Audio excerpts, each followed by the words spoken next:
Mr. Matt Gubser. How you guys doing? Good. Good to see you. You guys excited about football season coming up? All right. I'm a big football fan. I love the Redskins. It's my team, the Washington Redskins. Actually, it's not even really the team so much I like. It's more the idea of the Redskins. Because you don't see that anymore. You don't see teams named after old-timey racist slurs like we used to have when America was great. The owner of the Redskins was just asked about changing the name of the team, and his response was never. He said he would never change it. He said it was a matter of proud Redskins history and tradition. I don't know. I think if you're going to hit the history angle on the Redskins issue, maybe step your game up a little bit. I want to see a full Redskins experience. I think if you buy tickets to a Redskins game, go down to the stadium, down to your seats, about halfway through the first quarter, a stadium official should come up to you and be like, look, I know we told you guys could stay here.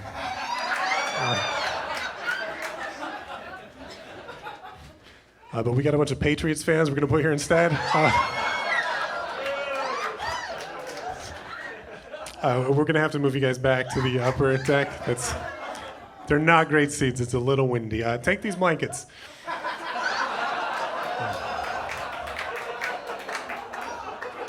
Then as you're on your way to the upper deck, they take away your children and send them off to be raised by a family of Cowboys fans. It's proud history and tradition there. I haven't been to church in a while. But I think the last time I went to church was for a funeral. Not a funeral. It was a celebration of life. Have you guys done the celebrations of life? If you haven't, they're amazing. It's a bunch of people wearing all black and crying in a dimly lit cathedral while sad music plays. Just the best celebrations, you guys. I don't understand the logic there. I don't understand, who decided that we were going to change the names of funerals to celebrations and then change nothing else at all about the funerals? You want to call it a celebration? Fine. Make it a celebration. My funeral, we're going no song slower than 120 beats per minute. Full open bar. I will not consider my own funeral a success unless someone attempts to dance with me.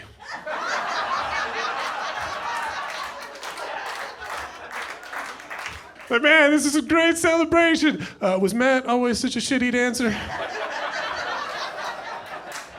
Yes, he was.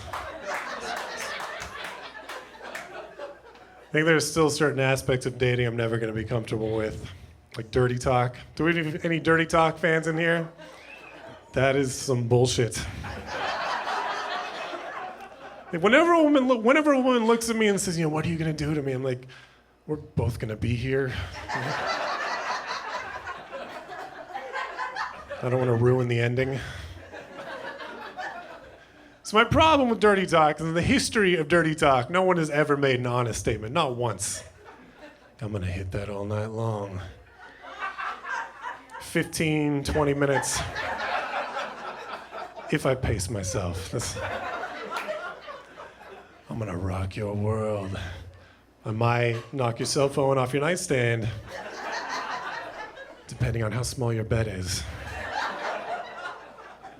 I don't know that you really want honest dirty talk. I don't think you do. What are you going to do to me? I'll tell you what I'm going to do to you. First, I'm going to kiss you. Then I'm going to continue to kiss you for twice as long as I think necessary. Just to make sure we're on the same page. Every few minutes, I'm going to lean in and whisper, "You doing okay?" Because I'd like to maintain consent.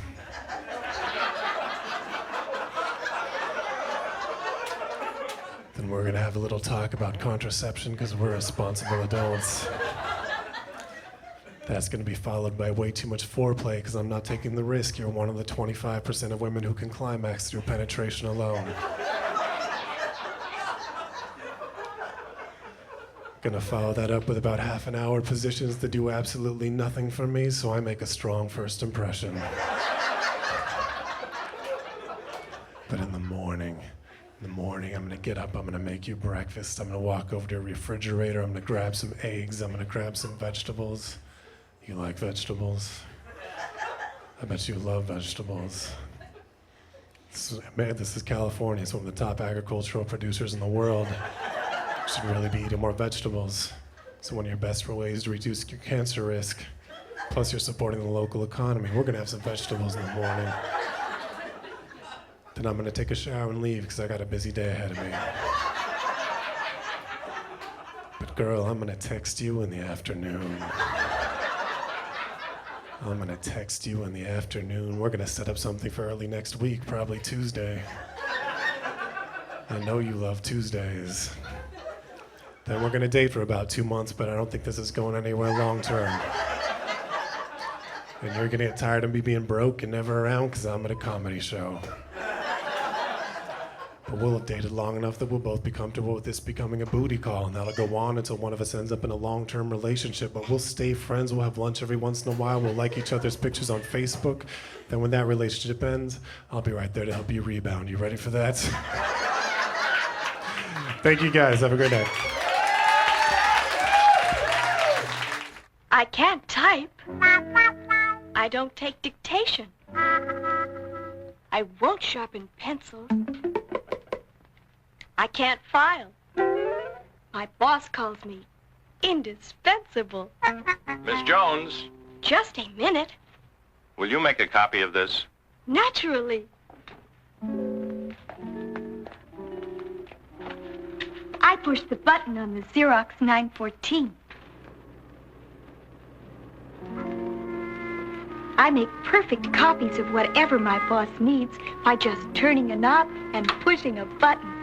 Anything he can see, I can copy in black and white on ordinary paper. And am I fast? I can make 7 copies in a minute. By the way, I never need wet chemicals. My 914 is a dry machine, powder dry. Sometimes my boss asks me which is the original, and sometimes I don't know. Here, Mr. Smith, I'm going to lunch with Mother.